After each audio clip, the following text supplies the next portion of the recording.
Gente, meu nome é Fernando. Meu primeiro nome é Fernando, meu sobrenome é Bispo. Mas eu sou crente há muito tempo.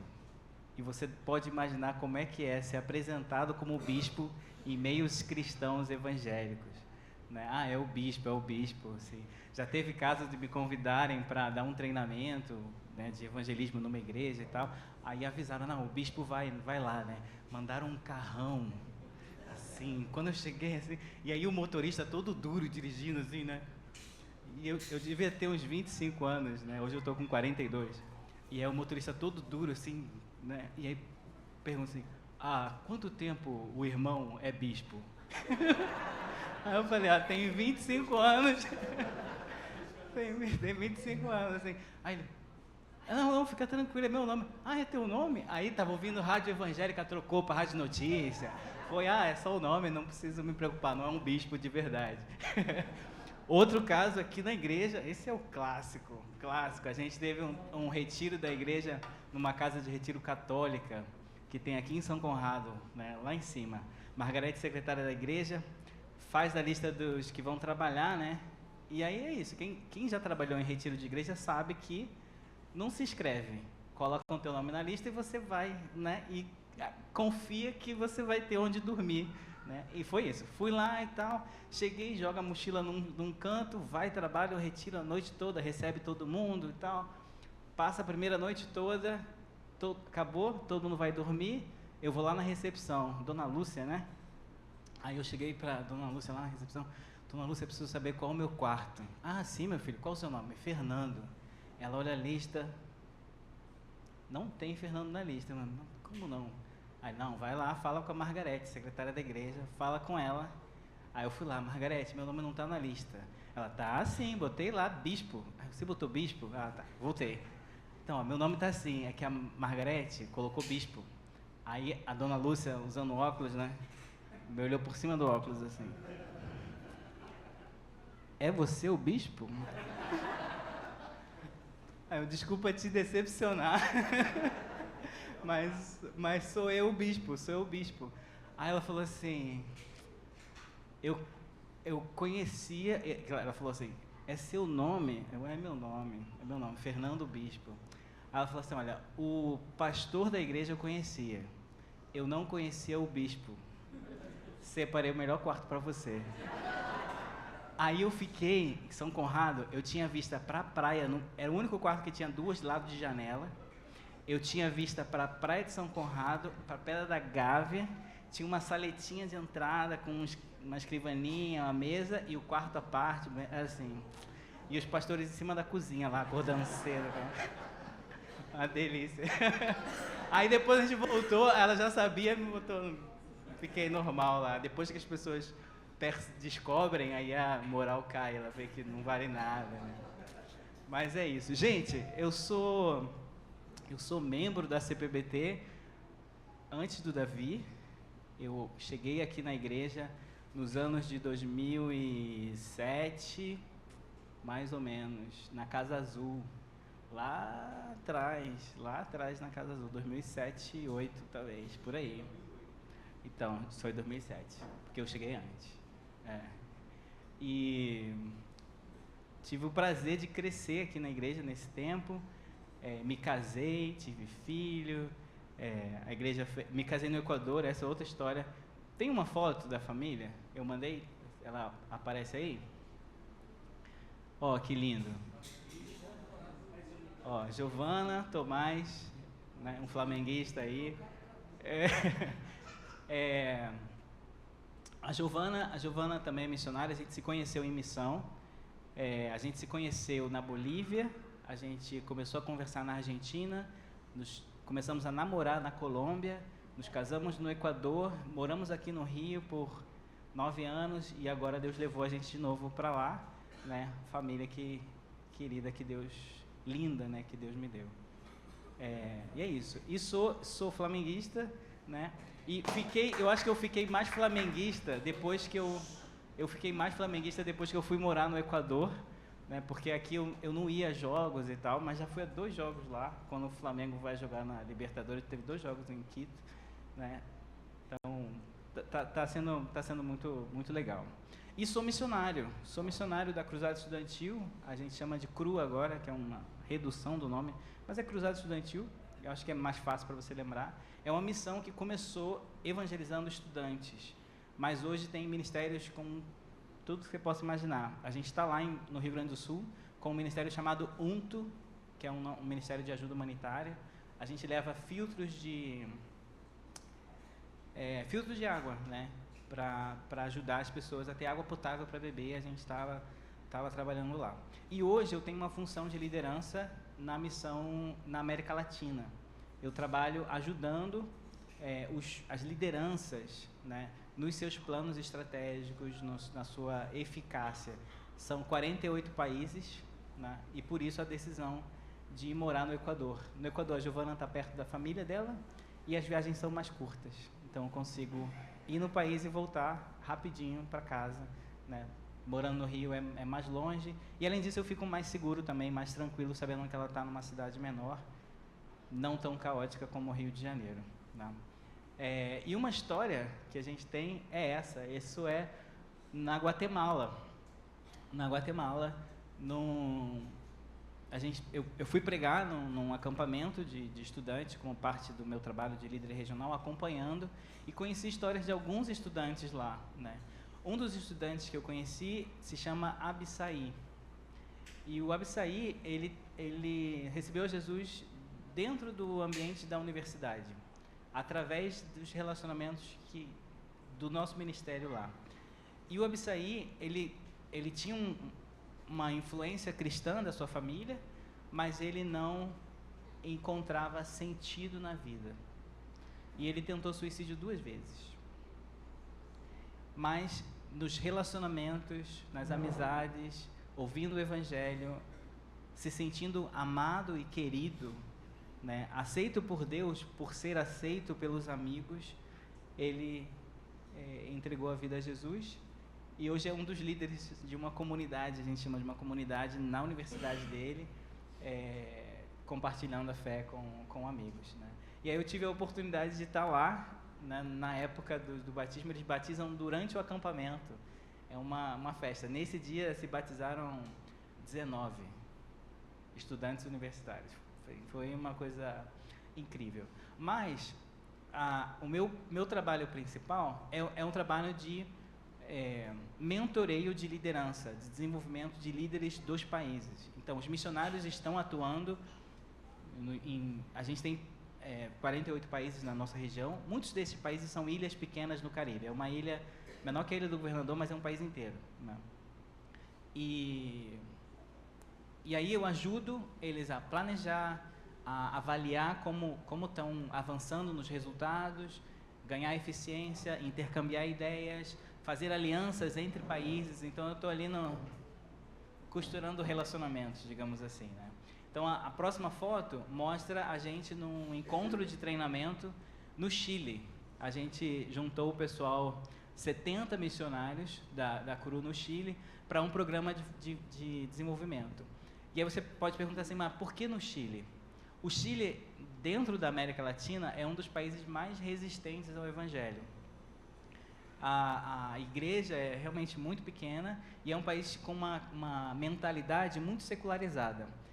E a geração Z, não sei se vocês já ouviram falar sobre isso, a geração dos jovens emergentes, adolescentes emergentes, estão chegando na universidade agora, tem os 18 anos, 17 anos. É uma geração que está curiosa sobre Jesus. Eles estão assim, pode ser, mas que tem muita resistência à igreja. Então, como parte do processo de desenvolvê-los, esses missionários, a gente levou eles para o campo mais difícil, no Chile, e passou um tempo na universidade. Vamos lá, bate papo com os estudantes e tenta entender o que Deus está fazendo, falando no coração deles e como a gente conecta o Evangelho, né? E agora, essa galera toda aí volta para os países e eles estão desenvolvendo um projeto de como eles aplicam a reflexão que eles tiveram nos seus próprios países. Então, o meu trabalho é esse, assim, de conectar ideias e ajudar as pessoas a apresentar o Evangelho de maneira mais criativa, relevante, conectado com o coração, atual, na realidade, do mundo, mas sem perder a essência, a referência bíblica, né, que a gente quer sempre. Então, esse é o meu ministério. Mas eu queria falar com vocês hoje sobre algo que Deus tem falado no meu coração nos últimos tempos. E para falar sobre isso, eu queria saber se vocês já observaram. Eu sou uma pessoa muito observadora, analista, né? Eu chego num ambiente, eu começo a olhar, observar como as pessoas se comportam. Eu tinha o hábito de ficar na janela vendo o movimento, né? Não fofoca, conhecendo as pessoas.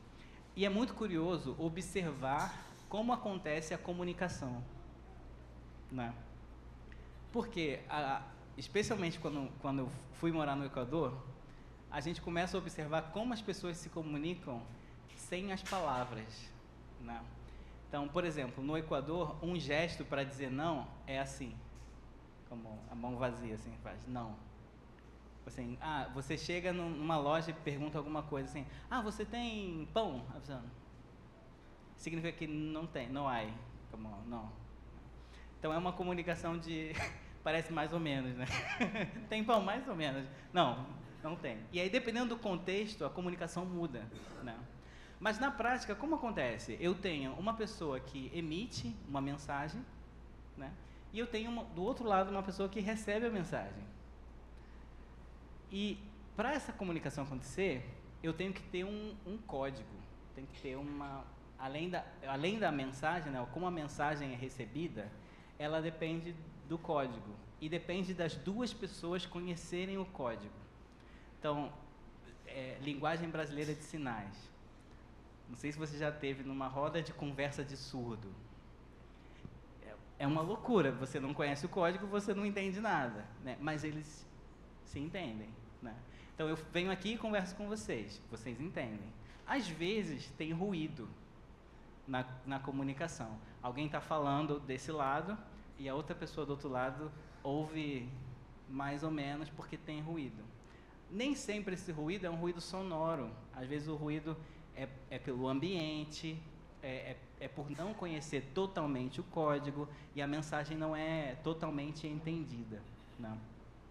Então, uma vez com isso na cabeça, tem uma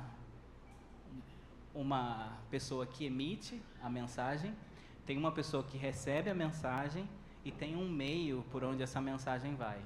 Pode ser por voz, pode ser por som, por sinais, pode ser um gesto, às vezes é uma expressão facial, às vezes é uma lágrima, às vezes é um abraço.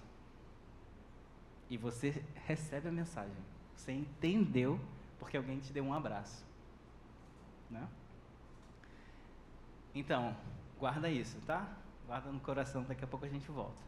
E aí eu queria que a gente lesse juntos o Salmo 29.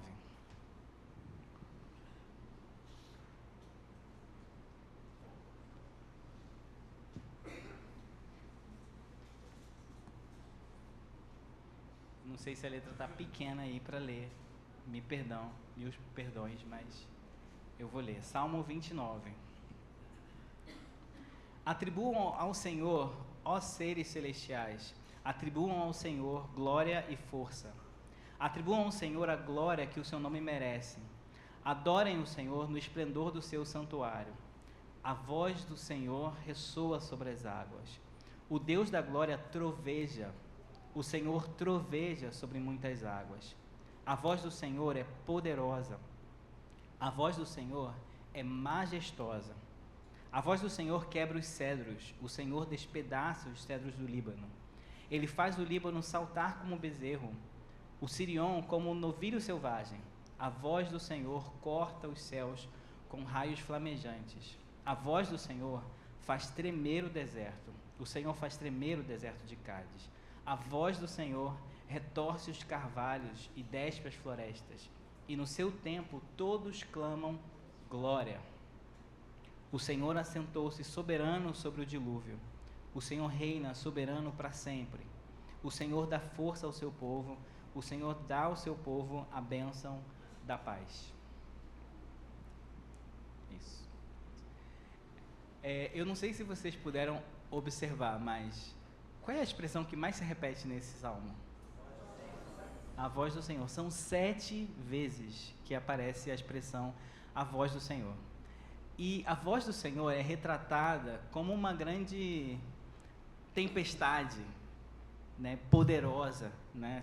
A voz do Senhor, ela se ouve nas águas. A voz do Senhor é poderosa. Essas são as expressões, né? Ela quebra os cedros, ela corta os céus com raios flamejantes, faz tremer o deserto, retorce os carvalhos. A imagem que você constrói na cabeça é de que você está dentro de uma tempestade. E o texto fala, né, que o Senhor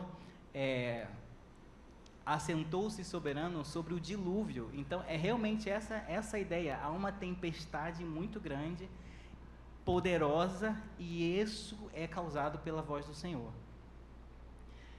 Quando eu penso sobre algo tão poderoso assim, estar no meio de uma tempestade e a voz do Senhor sendo essa força poderosa que causa tudo isso, eu começo a pensar em outras vezes em que a voz do Senhor é mencionada na Bíblia, buscando imaginar essa força, esse poder. Por exemplo, quando o mundo é criado, Deus cria o mundo, mas quando Ele cria o mundo, como é que Ele faz? Ele fala, haja luz, haja luz. É interessante porque se você estuda os mitos de criação, na história das cosmogonias, de como o cosmos é criado, existem muitas histórias no mundo sobre isso. A história da Bíblia é uma das mais simples e às vezes eu penso assim, entendeu? A comunicação, né? Porque Deus fala e tudo se faz. Deus fala e as coisas existem. Deus chama a existência só porque Ele fala. Ele fala. E as coisas criam. É uma voz extremamente poderosa. Extremamente poderosa. E mais do que isso, Deus não só cria, mas Deus sustenta quando Ele diz. Próximo texto. Hebreus 1, versículo 3. O Filho é o resplendor da glória de Deus e a expressão exata do seu ser, sustentando todas as coisas por sua palavra poderosa. Então, Deus só não fala e criou uma vez e se afasta. E falou e acabou. Mas Deus está falando. Como é que é? Eu não estava na escola bíblica dominical, mas eu acho que é isso. É o presente contínuo, né? Que Deus é o indo, né? Deus não falou. Se você está aqui respirando, é porque Deus está falando. E a voz dele, poderosa, dessa tempestade, faz você respirar. É essa voz que te sustenta. Então, Deus não só falou e criou o universo, mas Deus está falando e o planeta está existindo. O Sol está se movendo. O Sol não, né? O planeta. a minha astronomia deu uma variada aí. Mas é isso, há dia e a noite, há estrelas, porque Deus está falando. Porque Deus está falando.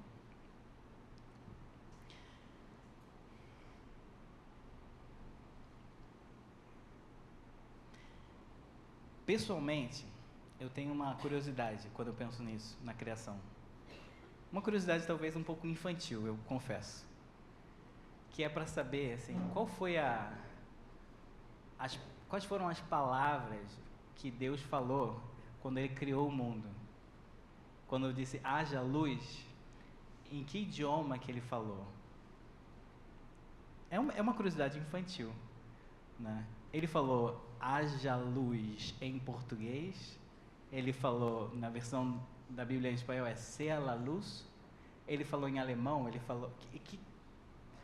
em latim, em hebraico, em Fiat Lux, né?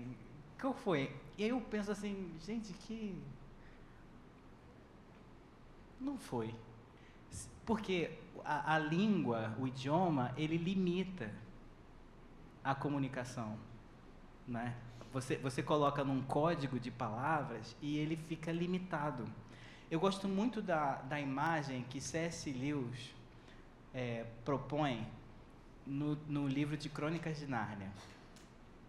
Ele coloca um leão ruge na figura do Criador, e o leão ruge, e as coisas são criadas ao som de um rugido, de uma voz que está criando, mas sem uma palavra, porque essa voz é a expressão da vontade de Deus. Então, Deus fala, mas nem sempre isso tem um código específico. Às vezes eu acho que essa minha curiosidade de saber, né, qual foi a palavra, o som específico e tal, pode ser até uma espécie de tentar manipular o mundo espiritual, né, dizendo assim, não, a palavra mágica é essa, né? Mas a gente está falando de Deus e da voz de Deus. E quando Deus fala, Deus cria. Quando Deus fala, não tem palavra. Deus fala e Deus sustenta. E é curioso porque até agora, né, nisso que eu tenho falado, a voz do Senhor, ela não é pessoal. É uma voz que está numa tempestade, é uma voz que cria, mas essa voz também é uma voz que se comunica. Eu gosto muito do livro de Provérbios, muito livro de Provérbios. E o livro de Provérbios, ele pode-se dizer que ele revela essa voz chegando a gente na figura da sabedoria. Provérbios 8, especificamente, apresenta a sabedoria como uma figura feminina que tá aí, vamos ler. E ela está clamando, a sabedoria, uma figura feminina que está clamando, diz assim: a sabedoria está clamando, o discernimento ergue a sua voz nos lugares altos, junto ao caminho, nos cruzamentos, ela se coloca ao lado das portas, à entrada da cidade, portas adentro, ela clama em alta voz: a vocês, homens, eu clamo, a todos, levanto a minha voz. Vocês, inexperientes, adquiram prudência, vocês, tolos, tenham bom senso. Ouçam, pois tenho coisas importantes a dizer. Os meus lábios falarão do que é certo, minha boca fala a verdade, pois a maldade causa repulsa aos meus lábios. Todas as minhas palavras são justas, nenhuma delas é distorcida ou perversa. Para os que têm discernimento, todas são claras e retas para os que têm conhecimento. A sabedoria, ela é retratada nesse capítulo do livro de Provérbios como um mensageiro, como uma mensageira do Senhor, e que fala a todo homem, que instiga todo homem a adquirir conhecimento, que diz: busca a prudência, a verdade, o que é certo, a justiça. A sabedoria e o discernimento erguem sua voz em todo lugar, a todos os homens, para que todos tenhamos bom senso e prudência. É curioso porque não é uma voz impessoal, mas é uma voz que está sendo ouvida por todas as pessoas, como uma inquietude, como uma sede, como umas perguntas do tipo: será que? Ou qual é o caminho que eu devo seguir? Ou isso é melhor do que isto? E fala com a gente, fala. E é muito curioso porque a sabedoria, se você continuar a leitura do capítulo 8 de Provérbios, a sabedoria, o texto diz que a sabedoria estava com Deus na criação. Estava lá com Ele. Eu não tenho dúvida de que a gente está diante de um mistério, né? de que Deus se comunica com a gente através da sua sabedoria e que Deus faz a voz dele ser ouvida em todo lugar, em todo lugar. Paulo, já em Romanos, ele vai se referenciar a isso. Romanos 1, temos aí: pois desde a criação do mundo, os atributos invisíveis de Deus, seu eterno poder e a sua natureza divina, têm sido vistos claramente, sendo compreendidos por meio das coisas criadas. Então, o que eu quero dizer é que há uma comunicação de Deus. Há uma voz que cria, que sustenta. Essa voz fala ao nosso coração sobre a realidade, nos questionando sobre o que é certo, sobre o que é errado, mas ao mesmo tempo revela quem Deus é, e Deus, a natureza de Deus pode ser compreendida. Compreendida. Paulo ainda fala mais em Romanos 2, de fato, quando os gentios que não têm lei praticam naturalmente o que ela ordena, tornam-se lei para si mesmos. Embora não possuam a lei, mostram que as exigências da lei estão gravadas no seu coração. Disso dão testemunho também a sua consciência e os pensamentos deles, ora acusando-os, ora defendendo-os. Então, há uma voz que fala, que sustenta o universo, mas essa voz também fala a todo homem, acusando, defendendo. Paulo chama isso de lei, Provérbios vai ter isso lá como uma sabedoria, mas Deus está se comunicando com o mundo. Deus está presente, falando, sustentando o universo e também falando ao nosso coração.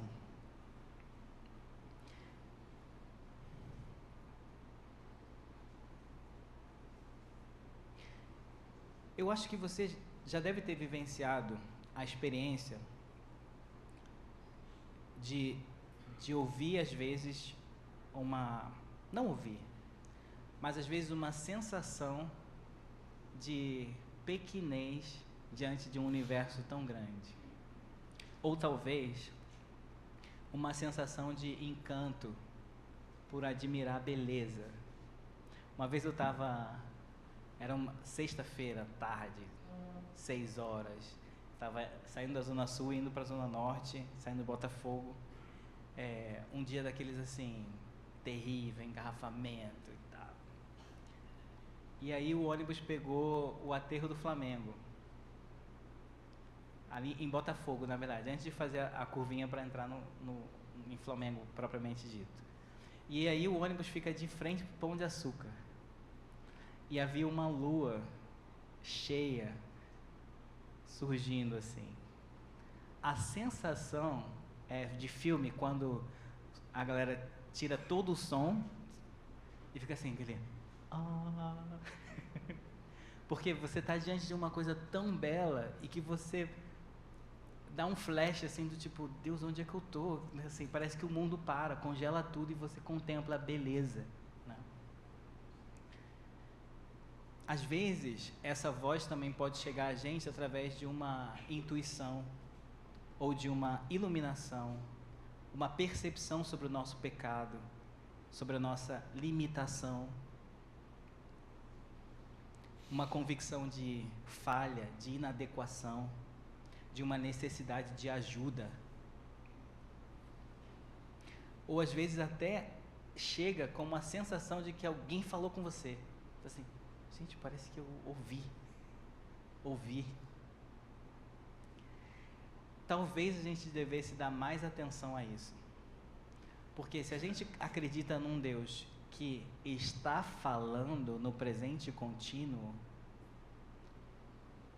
talvez esses sejam sinais da sua intencionalidade em se comunicar com a gente. Qual o desafio? Saber se eu estou treinado para ouvir. Porque às vezes eu não estou. Ou se eu tenho barreiras que me impedem ouvir de verdade. Mas há uma boa notícia. João 1. No princípio era aquele que é a palavra. E a palavra estava com Deus e a palavra era Deus.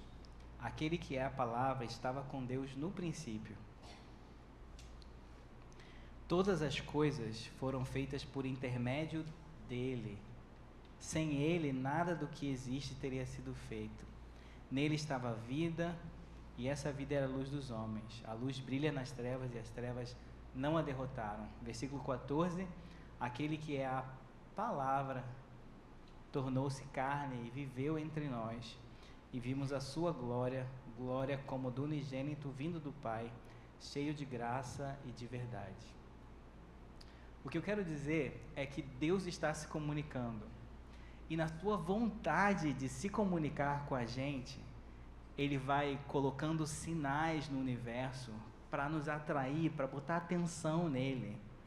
Mas Ele quer tanto se comunicar com a gente, que Ele sabe que a comunicação vai além das palavras.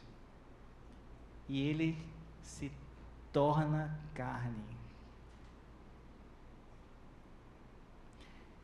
Em Jesus, Deus se comunica até com um rosto. A gente ouve, Jesus chorou. E você pode imaginar uma face com lágrimas. A gente pode imaginar Jesus num casamento. O que isso comunica? Deus está se comunicando.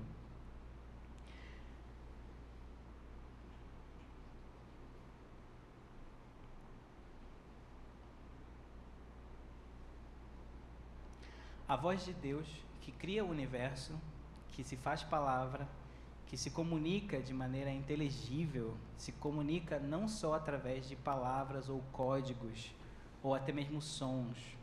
A palavra de Deus se comunica, a palavra de Deus, por meio de quem todas as coisas foram criadas, ganhou um rosto. Se você deseja ouvir a voz de Deus, você precisa de Jesus. Hebreus 1, a gente já passou por esse texto. Diz assim: no passado, Deus falou muitas vezes e de várias maneiras aos nossos antepassados por meio dos profetas. Mas nesses últimos dias, nos falou por meio do Filho, a quem constituiu herdeiro de todas as coisas e por meio de quem fez o universo. O Filho é o resplendor da glória de Deus e a expressão exata do seu ser, e sustenta todas as coisas por sua palavra poderosa. Então, Jesus é a expressão de quem Deus é.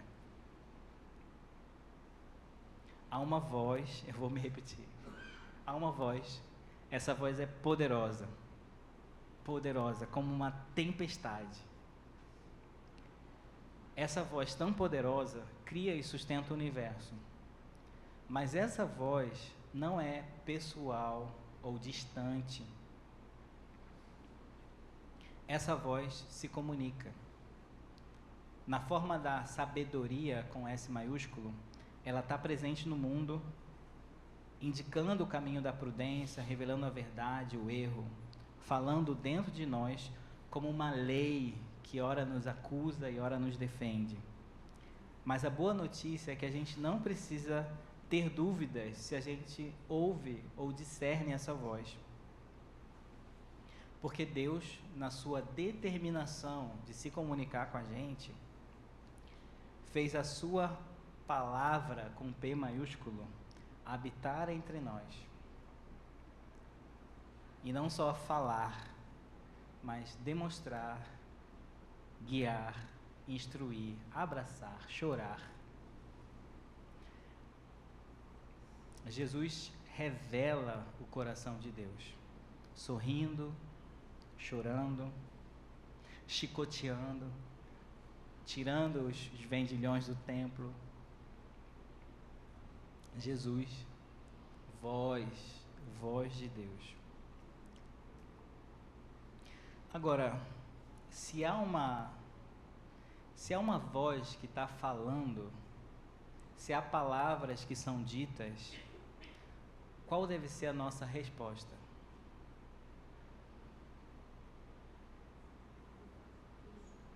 Ouvir. E ouvir na Bíblia não é só dar o play. Não é? Ouvir não é dar o play e segue fazendo um monte de coisa. Não é ligar a rádio de notícias ou ligar a TV enquanto você chegou em casa, liga para ter um barulho. Isso não é ouvir. Ouvir é se deter. Ouvir é parar. Eu tenho o Tomás, né? De 4 anos, vai fazer 5 agora. Ouvir é obedecer.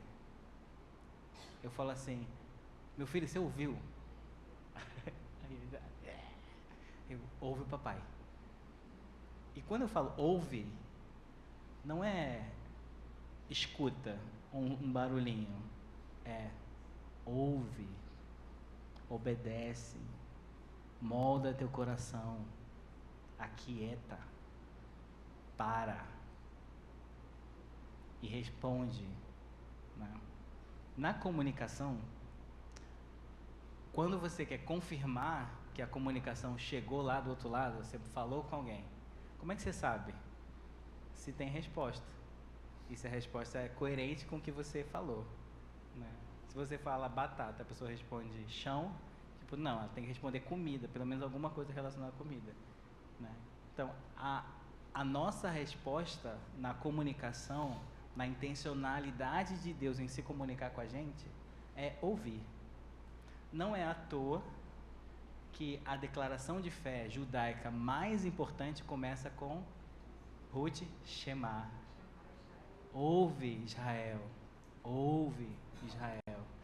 O Senhor, seu Deus, é único. Parar, deter-se. Deus está falando, eu tenho que treinar meus ouvidos. E eu preciso ouvi-lo com todo o meu ser. Eu preciso ouvi-lo com elementos distintos. Eu preciso parar, eu preciso reduzir ruídos. Eu preciso ouvir com os ouvidos, eu preciso ouvir com a cabeça, eu preciso ouvir com o coração. Eu preciso ouvir com as mãos, com os meus pés. Porque eu estou falando de obediência. Agora pensa, se Deus fala e o universo é criado e sustentado, o que Ele pode fazer quando eu ouço dentro de mim? Qual é a tempestade que a voz dele vai fazer dentro de mim? Que vai me transformar em outro ser, que vai me regenerar, que vai me libertar, que vai me fazer atravessar as dificuldades da vida, que me vai fazer ser sal e luz onde ele me mandar, porque eu ouvi. Há uma canção que eu gosto muito, que ela fala, a tua doce voz fez o morto ressurgir. A tua doce voz fez o caos virar jardim. Faz soar a mesma voz em mim. A minha oração por você é que você vá a Jesus. Vá a Jesus. A palavra de Deus encarnada. E que cada vez que você abrir a Bíblia, você vá com a perspectiva, não de que Deus está calado no mundo e só fala num livro, mas que Deus está falando no mundo. Deus está falando. E a Bíblia é uma consequência inevitável de um Deus que fala.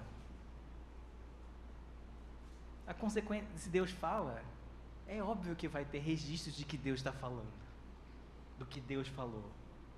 Então eu me aproximo da palavra, conhecendo o Deus que se revela na palavra, mas com uma perspectiva de que Deus fala nesse livro e que esse livro me fala para eu ouvir Deus em outro lado. E eu estou ouvindo, obedecendo e respondo e me interajo com Jesus e vou me moldando para ser como Jesus. Que a voz do Senhor ressoe no seu coração, que Ele crie você, que Ele te forme, que Ele te desenvolva, que Ele faça de você criação dele, imagem de Jesus, todos os dias. Ouve Israel, ouve Israel.